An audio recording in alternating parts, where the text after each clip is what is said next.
नमस्कार दोस्तों, मैं हूं राजेश कुमार नेताम। आप देख रहे हैं ज्वार बस्तर 360। जैसा कि बस्तर अंचल में ग्रामीणों के साथ लगातार हो रहे शोषण पर मेरे कुछ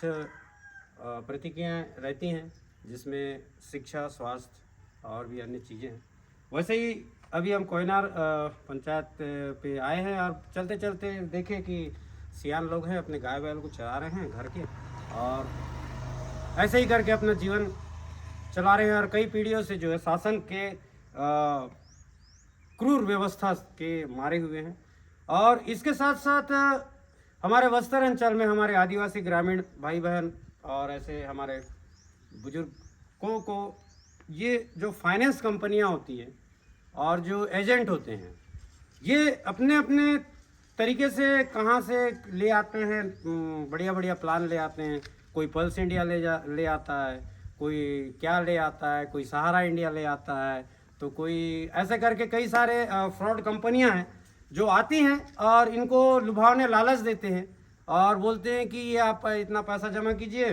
तो आपका पैसा डबल हो जाएगा या फिर आपको ज़्यादा मिलेगा, आप कार खरीद सकते हैं, घर बना सकते हैं, बंगला बना सकते हैं। तो अभी हमने यहाँ जानकारी लिया तो इन्हीं के गांव में एक व्यक्ति है जिसका किसी व्यक्ति ने लालच दे करके वो अपने ज़मीन को बेच करके बेचारा कुछ करना चाह रहा था, लेकिन किसी को पता चला किसी के माध्यम से, और उस व्यक्ति को मालूम चला और वो अपने वाक चातुर्य से और अपने कला और टैलेंट से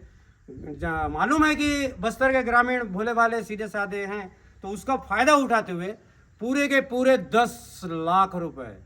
लूट कर ले गया, जिसकी शिकायत संबंधित थाने में की गई, जिसकी सूचना संबंधित थाने में की गई। लेकिन थाना की कार्यशैली और पुलिस वालों की कार्यशैली पर हमेशा से ही जनता का विश्वास कम रहा है। और जैसा कि इन्होंने दिल की बात कही, तो वैसा ही थाना और पुलिस वालों की जो कार्यशैली है वो उच्च अधिकारियों द्वारा कुछ और आदेश रहता है, लेकिन थाना संचालित करने वाले कुछ स्टाफ ग्रामीणों के साथ गलत व्यवहार करते हैं और उनको इंसाफ दिलाने के लिए कभी आगे नहीं आते हैं, जिससे कानून व्यवस्था पर हमारे बस्तर अंचल के लगभग आदिवासी ग्रामीण के सभी माता बहनें और जो भी हैं, कई बार शिकायतों का जो प्रारूप देने के बाद, आवेदन देने के बाद जो उनके साथ व्यवहार हुआ है, इससे कानून व्यवस्था पर भी विश्वास कम होता जा रहा है। तो मेरा ज्वार बस्तर 360 न्यूज़ चैनल के माध्यम से ये गुजारिश है कि बस्तर के ग्रामीण अंचलों में हो रहे इस ठगी के लिए उनका साथ दें और संबंधित व्यक्ति को जो सूचना दिए हैं, जो आवेदन दिए हैं, उस पर कार्रवाई करें, ताकि कोई गरीब मजदूर किसान, आपको भी पता है कि हमारे भारत देश में सबसे अहम किरदार होता है किसानों का, लेकिन जैसा कि हम हमेशा से ही देखते आ रहे हैं कि किसानों को ही किसी भी चीज़ का लाभ नहीं मिलता है और उनको शोषण किया जाता है। और इसके चलते कई बार हमारे किसान अपने ज़मीन के कुछ टुकड़ियों को बेच करके अपने बच्चों का